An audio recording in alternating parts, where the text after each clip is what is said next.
Social media पे आज एक न्यूज़ चल रही थी जो मर्दान बोर्ड की क्लास 10 की टॉपर थी, उसकी ब्रेन ट्यूमर की वजह से डेथ हुई है।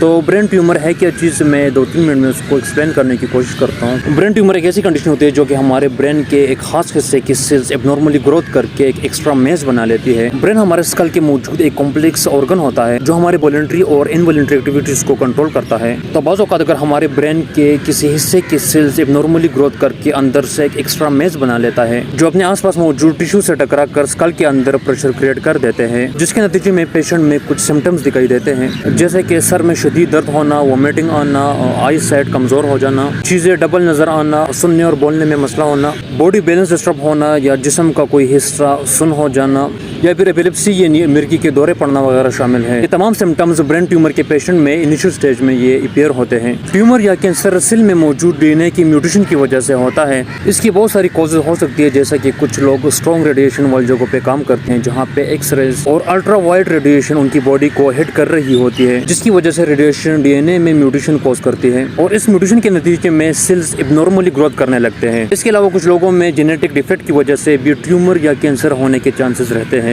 इसके अलावा वायरल इन्फेक्शन, बैक्टीरियल इन्फेक्शन या स्ट्रॉन्ग केमिकल भी ट्यूमर कॉज कर सकते हैं। वैसे तो ब्रेन ट्यूमर्स मेल और फीमेल्स दोनों में होते हैं, बट मेल्स में ये रेशो ज़्यादा देखी गई है। इसकी बड़ी वजह यह है कि मेल ज़्यादातर घरों से बाहर निकलकर काम करते हैं जहाँ पर रेडिएशन और केमिकल एक्सपोजर ज़्यादा होता है। ब्रेन ट्यूमर को जल्द अज जल्द डायग्नोस करके ठीक करने चाहिए, क्योंकि अगर ऐसा ना किया जाए तो ब्रेन में मौजूद और सेल्स पर प्रेशर बढ़ता रहता है, जिसकी वजह से बाकी सेल्स भी डेथ होना शुरू हो जाते हैं और इस वजह से पेशेंट की डेथ भी हो सकती है। ब्रेन ट्यूमर को ट्रीट करने के लिए सर्जिकल प्रोसीजर परफॉर्म दिया जाता है, जिसे क्रेनियोएक्टोमी कहा जाता है। क्रेनियोएक्टोमी के पेशेंट में सर के स्किन पर कट लगाकर स्कल को ओपन किया जाता है और फिर सर्जिकल इंस्ट्रूमेंट की मदद से ट्यूमर को काट कर बाहर निकाल दिया जाता है। सर्जरी के बाद रेडियोथेरेपी और कीमोथेरेपी का सहारा लिया जाता है, जिससे ट्यूमर से बचे बाकी सेल्स भी खत्म हो जाते हैं और ज्यादा ट्यूमर होने के चांसेस कम हो जाते हैं।